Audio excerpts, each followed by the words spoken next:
नमस्कार हमारे सभी प्यारे व्यूअर्स को। आज की इस क्लास में हम डिस्कस करने वाले हैं एमसीक्यूज टीचिंग एप्टीट्यूड से रिलेटेड। और ईएमआरएस टीचिंग एप्टीट्यूड आप देख सकते हैं 25 एमसीक्यूज हमने लिए हुए हैं।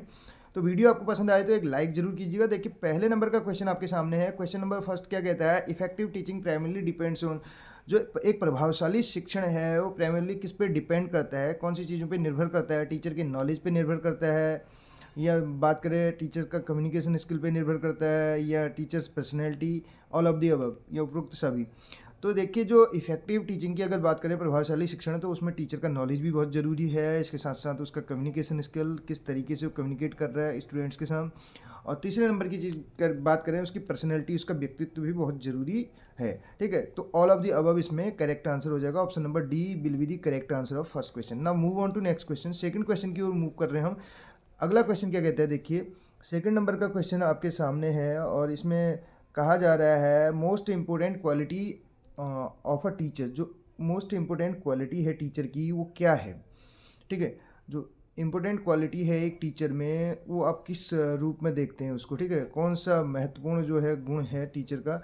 स्ट्रिक्टनेस, सख्ताई, ठीक है, पेशेंस, धैर्य, एबिलिटी टू मेंटेन साइलेंस, या साइलेंस मेंटेन करने की जो उसकी अपनी योग्यता है, और फास्ट टीचिंग, या जल्दी जल्दी पढ़ाने की क्षमता। तो दूसरे क्वेश्चन के अगर करेक्ट आंसर की हम बात करें तो इसमें जो हमारा करेक्ट आंसर हो जाएगा, मोस्ट इंपॉर्टेंट क्वालिटी बोला जा रहा है स्टिकनेस, कोई ज़रूरी नहीं है। ठीक है, एबिलिटी टू मेंटेन साइलेंस, अब ये भी कहीं ना कहीं सख्ताई से यहाँ पे इसकी सख्ताई की बात आ रही है यहाँ पर। तो तीसरे उसमें फास्ट, जो डी ऑप्शन है फास्ट टीचिंग का भी ऐसा कुछ होता नहीं है, आपको पता है। तो पेशेंस एक टीचर में होना ज़रूरी है। धैर्य, ठीक है, धैर्य जो है टीचर का जो है महत्वपूर्ण गुण है। पेशेंस रखना ज़रूरी है। तो बढ़ेंगे नेक्स्ट क्वेश्चन की ओर। अगला क्वेश्चन क्या कहते हैं, देखिए अगले क्वेश्चन की अगर और बढ़ें, थर्ड नंबर का क्वेश्चन आपके सामने है। और क्वेश्चन नंबर थर्ड क्या कहते हैं, देखिए थर्ड नंबर का क्वेश्चन, थोड़ा सा इसको जूम कर दे रहा हूँ मैं ताकि क्लियरली आपको जो है विजिबल हो जाए क्वेश्चन। क्वेश्चन नंबर थर्ड की हम बात कर रहे हैं। क्वेश्चन नंबर थर्ड में हमारे पास है फॉर्मेटिव असेसमेंट। जो फॉर्मेटिव असेसमेंट है, ठीक है, is use to, formative assessment किस लिए यूज किया जाता है? रैंक स्टूडेंट्स को रैंक देने के लिए, इम्प्रूव लर्निंग ड्यूरिंग टीचिंग, जो लर्निंग है टीचिंग के दौरान उसको इम्प्रूव करने के लिए, गिव फाइनल ग्रेड्स देने के लिए, पनिश वीक स्टूडेंट्स, तो जो वीक स्टूडेंट्स हैं, जो कमज़ोर छात्राएं हैं, उनको पनिश करने के लिए। तो ऐसा कुछ भी नहीं है। अगर बात करें फॉर्मेटिव की बात करें तो फॉर, आपने अगर आप इंग्लिश ग्रामर आपने पढ़ी हो तो फॉर का मतलब होता है, जैसे हम परफेक्ट कंटिन्यूस टेंस की बात करें तो फॉर ड्यूरेशन के लिए यूज़ करते हैं। जो टीचिंग के दौरान जो बच्चों में जो हम इम्प्रूवमेंट चाहते हैं उसके लिए ये ज़रूरी होता है फॉर्मेटिव असेसमेंट। ठीक है, ठीक। तो फॉर्मेटिव असेसमेंट एक होता है समेटिव असेसमेंट, ठीक है, असेसमेंट ऑफ लर्निंग होता है समेटिव, और असेसमेंट फॉर लर्निंग होता है फॉर्मेटिव। तो ये इम्प्रूव लर्निंग ड्यूरिंग टीचिंग करके हमारा करेक्ट आंसर हो जाएगा। क्वेश्चन नंबर अगर थर्ड की बात करें तो इसका बी ऑप्शन यहाँ पे करेक्ट होगा, इम्प्रूव लर्निंग ड्यूरिंग टीचिंग करके। तो फॉर्मेटिव असेसमेंट का मतलब ही यही होता है कि टीचिंग के दौरान जो है बच्चा क्या सीख पा रहा है, ये उसमें उन चीज़ों को इम्प्रूव करने के लिए ये जो है असेसमेंट होता है। बढ़ेंगे नेक्स्ट क्वेश्चन की ओर। अगला क्वेश्चन क्या कहते हैं, देखिए अगले क्वेश्चन की ओर बढ़ें तो फोर्थ नंबर का क्वेश्चन हमारे सामने है और जिसमें हमसे क्या पूछा जा रहा है, learning by doing is associated with. जो लर्निंग बाय डूइंग है, ठीक है, करके सीखना जिसको बोलते हैं, वो किससे रिलेटेड है, किससे एसोसिएटेड है, किससे इसका संबंध है? हार्वर्ड से है, जॉन डीवी से है, रूसो से है, या स्किनर से है? तो चार ऑप्शन हमारे पास हैं और इसका जो करेक्ट आंसर हो जाएगा हमारा क्या हो जाएगा, जॉन डीवी जो है इसका करेक्ट आंसर हो जाएगा। Option number B will be the correct answer of this question. इस क्वेश्चन का जो करेक्ट आंसर होगा वो बी हो जाएगा। तो जॉन डीवी से रिलेटेड है। अगर बात करें करके सीखना का संबंध किससे है, जॉन डीवी से। जॉन डीवी प्रयोजनवाद के लिए भी जाने जाते हैं, आपने पढ़ा होगा, उत्तराखंड एलटी के टाइम पे भी हमने कराया था।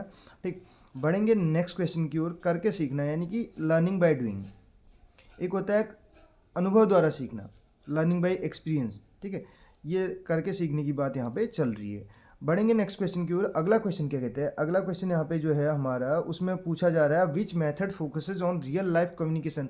जो रियल लाइफ कम्युनिकेशन है उससे कौन सा मेथड जो है उस पर फोकस करता है, हमसे पूछा जा रहा है क्वेश्चन नंबर फिफ्थ में।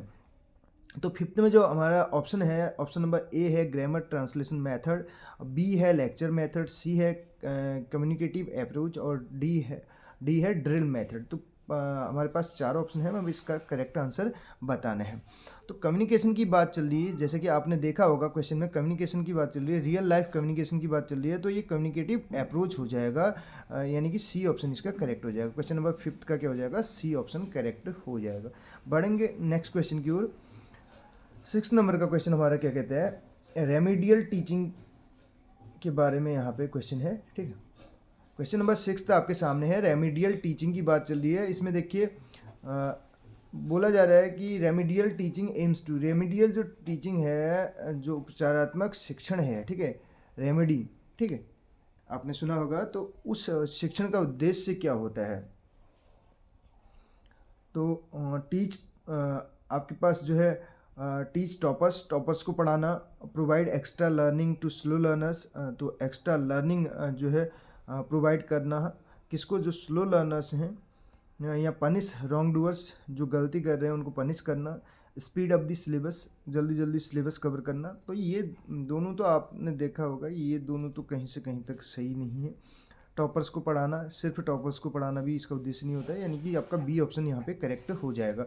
रेमेडियल टीचिंग का जो एम होता है वो प्रोवाइड करना होता है एक्स्ट्रा लर्निंग, जो स्लो लर्नर्स हैं उनको, ठीक है। रेमेडी प्रोवाइड करना कहने का मतलब कहीं ना कहीं उपचार करना, जहाँ पे उनको दिक्कत आ रही है उन चीज़ों में उनको हेल्प करना, असिस्ट करना, यानी कि फैसिलिटेट करना, जैसे कि टीचर का काम ही फैसिलिटेटर का होता है, आपने ये देखा होगा। नेक्स्ट क्वेश्चन, क्वेश्चन नंबर 7 क्या कहता है। देखिए 7 नंबर का क्वेश्चन आपके सामने है, और क्वेश्चन पूरी स्क्रीन में आ जाए, हम कोशिश ये कर रहे हैं, ठीक, आउट ऑफ स्क्रीन न जाए। अब देखिए इसमें क्वेश्चन नंबर 6 आपके सामने है, 7th नंबर का क्वेश्चन क्या कहते हैं। क्वेश्चन नंबर 7 हमारा है, और इसमें 4 के 4 ऑप्शन हमें नहीं दिख रहे हैं, तो मेरे को लग रहा है पेज ब्रेक हो रहा है यहाँ पर, तो इस वजह से क्वेश्चन का जो है ऑप्शन हमें नहीं दिख रहे। मैं एक बार के लिए पहले क्वेश्चन रीड कर लेता हूँ, उसके बाद डी ऑप्शन आपको यहाँ पे दिखा दूंगा इसके साथ साथ, ठीक है। तो 7 नंबर का क्वेश्चन है, क्लासरूम मैनेजमेंट मीन्स, क्लासरूम जो कक्षा प्रबंधन है उसका मतलब क्या होता है। गिविंग मोर होमवर्क, ज़्यादा से ज़्यादा होमवर्क देना, maintaining discipline and creating a productive learning environment, यानी कि डिसिप्लिन मेंटेन करना, बनाए रखना अनुशासन, और इसके साथ साथ creating a productive learning environment, यानी सीखने के लिए एक सहज वातावरण का निर्माण करना। इसके अलावा बात करें मेकिंग स्टूडेंट्स सिट क्वाइटली, यानी कि स्टूडेंट्स को शांतिपूर्वक बिठाए रखना, ठीक है। और इसके अलावा लास्ट जो ऑप्शन हमारे पास है वो है रिपोर्टिंग स्टूडेंट्स टू प्रिंसिपल, यानी कि रिपोर्ट करना स्टूडेंट्स की किसको, प्रिंसिपल को। तो इसमें आपने देख लिया होगा जो इसका करेक्ट आंसर है वो आपके अकॉर्डिंग आप ने भी इसमें जो है इसको गैस कर लिया होगा। गैस क्या करना है जो है इसमें आपने इजीली इसको फाइंड आउट कर लिया होगा। मेंटेनिंग डिसिप्लिन, डिसिप्लिन तो मेंटेन करना है, साथ साथ एक ऐसा उनको इन्वायरमेंट देना है, वहाँ पे पॉजिटिव इन्वायरमेंट देना है where there they can learn, जहाँ पे वो सीख सकें, ठीक है। तो ये आपका बी ऑप्शन करेक्ट हो जाएगा। नेक्स्ट क्वेश्चन देखिए, क्वेश्चन नंबर 8 क्या कहता है। 8th नंबर का क्वेश्चन आपके सामने है, और 8th नंबर का क्वेश्चन कह रहा है a good question in the classroom should be, एक अच्छा क्वेश्चन क्या होना चाहिए क्लासरूम में, ठीक है। तो गुड क्वेश्चन क्या होना चाहिए क्लासरूम में, कन्फ्यूजिंग होना चाहिए कि कन्फ्यूज करना चाहिए, लीडिंग होना चाहिए, लीड करने वाला, नेतृत्व करने वाला, ठीक है, मार्गदर्शन करने से मतलब है, क्लियर एंड थॉट प्रोवोकिंग, यानी कि स्पष्ट और थॉट प्रोवोक करने वाला, प्रोवोक करना, उकसाना, ठीक है, टू लॉन्ग, यानी कि बहुत लंबा होना चाहिए। तो 4 जो हमारे पास यहाँ पे ऑप्शन है, हमें इसमें से जो है करेक्ट आंसर बताना है, ठीक। तो गुड क्वेश्चन क्या होना चाहिए, क्लियर होना चाहिए, स्पष्ट होना चाहिए क्वेश्चन को, इसके साथ साथ उसमें थॉट प्रोवोकिंग, यानी कि विचार व्यक्त कर सके, जिसमें थॉट प्रोवोक का मतलब यहाँ पे जो थॉट प्रोसेस है उसको व्यक्त करने के लिए, एक्सप्रेस करने के लिए, यहाँ पे थॉट प्रोवोकिंग का मतलब है भड़काने से नहीं है। आप इस तरीके का क्वेश्चन कीजिए कि जिसमें अपने विचार जो है स्टूडेंट व्यक्त कर सकें, तो ये जो है करेक्ट आंसर होगा इसमें। नेक्स्ट क्वेश्चन की ओर बढ़ें। अगला क्वेश्चन क्या कहता है, क्वेश्चन नंबर 9 आपके सामने है, और 9th नंबर का क्वेश्चन क्या कहता है, a child centred classroom focuses on, जो चाइल्ड सेंटर्ड क्लासरूम है वो किस चीज़ पे फोकस करता है। जो बाल केंद्रित जो एक क्लासरूम है, एक कक्ष है, तो वो किस चीज़ पे फोकस करता है, टीचर्स टॉक पे जो है फोकस करता है, लर्नर्स ऑटोनोमी पे, या रोट लर्निंग पे, या मेमोराइजेशन ओनली। तो चाइल्ड सेंटर की अगर बात करें तो मेमोराइजेशन तो होगा नहीं सिर्फ, ठीक है। रोट लर्निंग रट्टा मारने से भी संबंधित नहीं होता है। तो इसके अलावा टीचर टॉक के साथ साथ चाइल्ड सेंटर्ड की बात कर रहा है ना, बच्चा उसमें जो है बाल केंद्रित की बात कर रहा है, तो टीचर टॉक कभी इसमें होगा नहीं। लर्नर ऑटोनॉमी करके हो जाएगा, यानी कि हमारा जो क्वेश्चन नंबर 9 है इसका ऑप्शन नंबर बी जो है करेक्ट हो जाएगा। लर्नर ऑटोनॉमी करके करेक्ट आंसर हो जाएगा, ठीक है। बी ऑप्शन इसका करेक्ट हो जाएगा। बढ़ेंगे नेक्स्ट क्वेश्चन की ओर। अगला क्वेश्चन क्या कहते हैं, देखिए अगला क्वेश्चन कह रहा है diagnostic test is conducted to. जो डायग्नोस्टिक टेस्ट है वो कंडक्ट किया जाता है, ठीक। इसमें देखिए डायग्नोस करना, ठीक, निदानात्मक जो टेस्ट है, यानी कि is conducted to identify learning difficulties. जो लर्निंग में जो डिफ़िकल्टीज आ रही हैं, जो परेशानियाँ आ रही हैं, कठिनाइयाँ आ रही हैं, उनको आइडेंटिफाई करना। प्रमोट स्टूडेंट को प्रमोट करना। रिवॉर्ड स्टूडेंट्स को रिवॉर्ड प्रोवाइड करना, ठीक है। कंपेयर स्टूडेंट्स, ठीक है, कंपेयर तो होगा नहीं, तो यहाँ पे दूसरे अगर बात करें रिवॉर्ड से संबंधित भी नहीं होगा, क्योंकि डायग्नोस करना है, डायग्नोस करना प्रमोट करना भी नहीं होगा। इसमें जो उसकी लर्निंग डिफ़िकल्टीज हैं उनको आइडेंटिफाई करना इसका करेक्ट आंसर हो जाएगा। Option number A will be the correct answer of question number 10th का ए हो जाएगा, ठीक है। मूव करेंगे नेक्स्ट क्वेश्चन की ओर। अगला क्वेश्चन क्या कहते हैं, देखिए क्वेश्चन नंबर आपका जो है 11th है वो कह रहा है, देखिए क्वेश्चन नंबर 11th क्या कह रहा है, और टीचर, इसमें पूछा जा रहा है और teacher uses example first. Teacher example का यूज पहले करता है, देन डिराइव्स रूल्स, तब उसके बाद रूल्स बताता है। दिस मेथड इज, ये मेथड क्या कहलाता है, जिसमें टीचर पहले एग्जाम्पल देता है बाद में रूल्स बताता है, ठीक है। उदाहरण से नियम की ओर चलता है, उदाहरण से नियम की ओर, पहले एग्जाम्पल दे दिया। आज की डेट में अगर बात करें तो ये मेथड जो है ज़्यादा फॉलो किया जाता है। अगर ग्रामर टीचिंग की भी बात करें तो एग्जाम्पल टू रूल, ठीक है। पहले आप रूल नहीं बताने हैं आपको, इतने लंबे चौड़े रूल बता के फिर बाद में एग्जाम्पल, क्योंकि रूल याद लर्न करने में उसको बहुत कठिनाई होगी। एग्जाम्पल के थ्रू उनको रूल्स बताने हैं, ठीक है। जैसे हमने बताया, ये मैं बता रहा हूँ आपको, मैंने ये बोल दिया जैसे ही ईट्स फूड, ऐसे सिंपल सा एक सेंटेंस बताया। तो इसमें देखिए हमने बताया कि ही क्या है, हमने बता दिया प्रोनाउन है। ही क्या है, प्रोनाउन है। इसके अलावा हमने बताया कि सिंगुलर सब्जेक्ट है। क्या है, सिंगुलर सब्जेक्ट है। तो इस तरीके से हम उसको बताएंगे। दूसरा ईट हमने बोला V1 है, और V1 में एस या ES का यूज हो रहा है, ठीक है। तो एस का यूज हो रहा है यहाँ पे, तो ये सिंपल प्रेजेंट है। जब वर्ब की फर्स्ट फॉर्म में एस या ES का यूज किया जाता है तो सिंपल प्रेजेंट टेंस होता है, और फूड जो है ऑब्जेक्ट है यहाँ पे, ठीक है। तो इस तरीके से हो सकता है, ठीक। हम इस तरीके से यहाँ पे एग्जाम्पल टू रूल उसको बता सकते हैं। पहले हमने अगर लंबे चौड़े रूल बता दिए, सब्जेक्ट वर्ब की फर्स्ट फॉर्म में एस या ES ऑब्जेक्ट, फिर उसके बाद हम उसमें बता रहे हैं कि एस या ES का यूज कैसे होता है, तब जाके हम सेंटेंस बता रहे हैं, तो ये लॉन्ग मेथड हो जाएगा। आज के डेट में ये वाला मेथड नहीं चलता है, डिडक्टिव नहीं चलता है, इंडक्टिव मेथड की बात चल रही है यहाँ पे। तो मेथड जो हमारा करेक्ट हो जाएगा वो क्या हो जाएगा, inductive method will be the correct answer of this question. Inductive method आपको दिया होगा आगमन, ठीक है। आगमन विधि के प्रतिपादक कौन है, ये आपको बताना है, ठीक है। नेक्स्ट क्वेश्चन की ओर बढ़े। अगला क्वेश्चन क्या कहते हैं, क्वेश्चन नंबर 12th नंबर का क्वेश्चन आपके सामने है, और 12th नंबर का क्वेश्चन कह रहा है which skill is essential for effective teaching. कौन सा जो है स्किल इफेक्टिव है, जो है सॉरी एसेंशियल है इफेक्टिव टीचिंग के लिए। प्रभावकारी अगर बात करें, प्रभावशाली, ठीक है, प्रभावकारी बोल रहा हूँ, प्रभावशाली जो शिक्षण है उसके लिए कौन सा स्किल, कौन सा कौशल जो है आवश्यक है या अनिवार्य है, ठीक। Listening, shouting, memorising, ignoring student. तो प्रभावशाली शिक्षण की बात कर रहे हैं तो इग्नोर तो करेंगे नहीं स्टूडेंट्स को, तो प्रभावशाली कब होगा, इफेक्टिव जब स्टूडेंट को हम वैल्यू देंगे, ठीक है। मेमोराइजिंग होगा नहीं इसमें रटाना, तो प्रभावशाली नहीं कहलाएगा। शाउटिंग भी नहीं होगा, चिल्लाना चीखना चिल्लाना नहीं होता, इसमें लिसनिंग होगा। लिसनिंग का मतलब होता है, जैसे कि आपने वर्ड देखा होगा, दोनों का मतलब सुनना होता है, हियरिंग और लिसनिंग। लेकिन हियरिंग की बात करें, हियरिंग का मतलब होता है, हियर मीन्स होता है सुनाई देना, इसका मतलब होता है सुनाई देना। इसमें अटेंशन नहीं होता है कहीं ना कहीं, कहने का मतलब हम कहीं मार्केट में जा रहे हैं, हमें कोई चीज़ सुनाई दे रही है, हमने उस पर ध्यान नहीं दिया, ऑटोमेटिकली हम जा रहे हैं, all of a sudden we hear, हम सुनते हैं उस चीज़ को, हम बोलते हैं ना वी हर्ड, हमने सुना करके। अगर हम उसमें अटेंशन जोड़ दें, तो हियर के साथ साथ अटेंशन भी अगर हमारा है तो अब जाके उसको लिसनिंग बोलते हैं। इसीलिए बोला जाता है listen to me. Hear to me कहते हुए आपने किसी को नहीं सुना होगा, लिसन टू मी यानी कि ध्यान दीजिए कहने को, मेरी बात पे सुनने के साथ साथ ध्यान भी उस पर देना है, तो लिसनिंग स्किल हो जाएगा। जैसे कि आपने 4 स्किल भी पढ़े होंगे, LSRW करके, 4 basic skills of language learning, ठीक है। तो ये 4 बेसिक स्किल्स होते हैं लैंग्वेज, भाषा, जो हम भाषा के जो आधारभूत तत्व बोलें, बेसिक एलिमेंट्स की अगर बात करें, तो listening, speaking, reading and writing.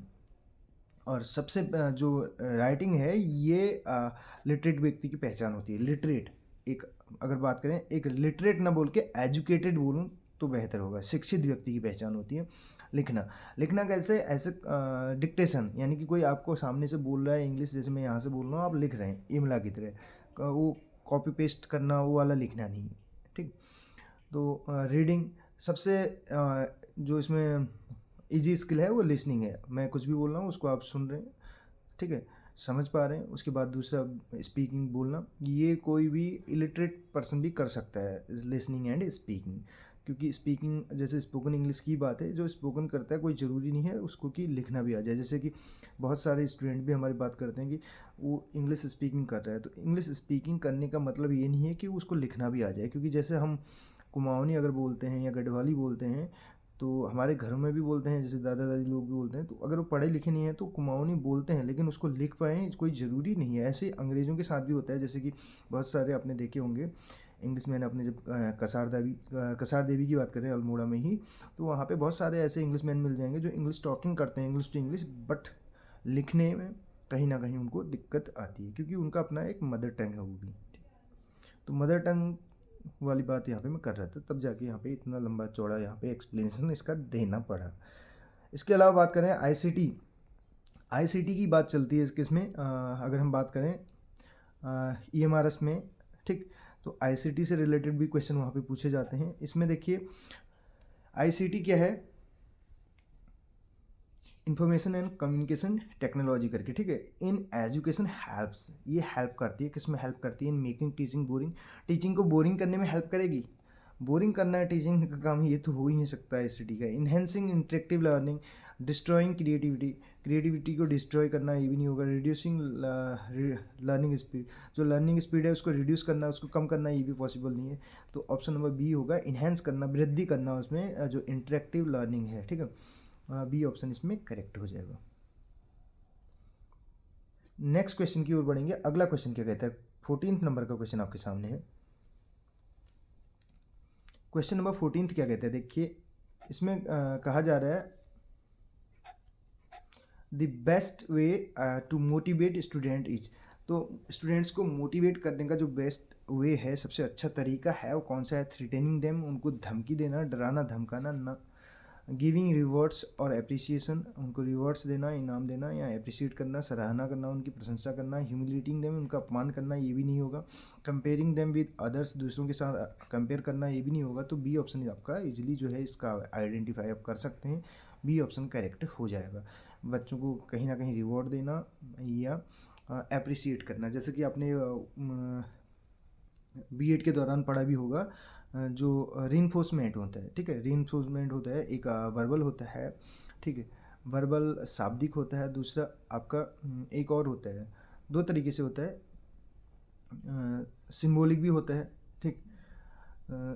जैसे लैंग्वेज का होता है ना ओरली, और दूसरा बोलें तो रिटन, इस तरीके से यहाँ पे जो है अगर हम रीइंफोर्समेंट की बात करें तो ये दो तरीके, पॉजिटिव और निगेटिव की बात चलती है यहाँ पे, ठीक है। हमने उसको डांट दिया तो निगेटिव है, और कहीं पे अप्रिशिएट किया उसको, उस चीज़ के लिए उसकी सराहना की तो पॉजिटिव फीडबैक रीइंफोर्समेंट है, ठीक। आगे देखिए नेक्स्ट क्वेश्चन की ओर बढ़ें। अगला क्वेश्चन क्या कहते हैं, तो सराहना करना इसमें जो है इसका करेक्ट आंसर हो जाएगा। क्वेश्चन नंबर 15 आपके सामने है, और 15 नंबर का क्वेश्चन क्या कहते हैं, देखिए क्वेश्चन नंबर 15 है, ये कह रहा है इसमें बात चल रही है क्वेश्चन में कंस्ट्रक्टिविज्म। कंस्ट्रक्टिविज्म का मतलब होता है संरचनावाद। कंस्ट्रक्ट करना, किसी चीज़ का निर्माण करना। कंस्ट्रक्शन आपने सुना होगा, कंस्ट्रक्शन से ही ये वर्ड बनता है। जब आप इंग्लिश की बात करें, इंग्लिश में वोकैब अगर आप लर्न करते हैं तो वहीं से आप बना सकते हैं। इज़्म है, ये किसी विचारधारा को की ओर जा रहा है। आइडियोलॉजी जैसे बोलते हैं ना, और एक होता है कंस्ट्रक्शन, वो नाउन हो जाएगा, कंस्ट्रक्ट करना यानी कि वर्ब हो जाएगा, ठीक। तो इस तरीके से आप वर्ड फॉर्मेशन पे भी ध्यान दे सकते हैं। कंस्ट्रक्टिविज्म जो है संरचनावाद विश्वास करता है, किसमें बिलीव किस में करता है ये, दैट स्टूडेंट्स को क्या करना चाहिए, लर्न बाय मेमोराइजिंग, उनको मेमोराइज करना चाहिए, लर्न यानी कि रट्टा मारना चाहिए कहीं ना कहीं अगर बोलें को, कंस्ट्रक्ट नॉलेज देमसेल्फ, अपने आप जो है नॉलेज कंस्ट्रक्ट करना चाहिए उनको, या डू नॉट नीड टीचर्स, उनको टीचर्स की आवश्यकता नहीं है। इसमें डी ऑप्शन है, learn only by reading books को पढ़ के। तो कंस्ट्रक्ट नॉलेज देमसेल्फ, खुद से नॉलेज जो है कंस्ट्रक्ट करना चाहिए, ये जो है यहाँ पे इसका करेक्ट आंसर हो जाएगा, ठीक है। तो बी ऑप्शन यहाँ पे करेक्ट होगा। कहीं ना कहीं बात करें क्रिएटिविटी की बात चल रही है, खुद से करके सीखने की बात चल रही है, कंस्ट्रक्टिविज्म जो है इसका करेक्ट आंसर हो जाएगा। तो आज की इस वीडियो में जो हम 15 क्वेश्चन ही यहाँ पे डिस्कस कर रहे हैं, कैसी लगी आपको वीडियो जरूर बताएगा। मिलते हैं अगली क्लास में। Thank you so much.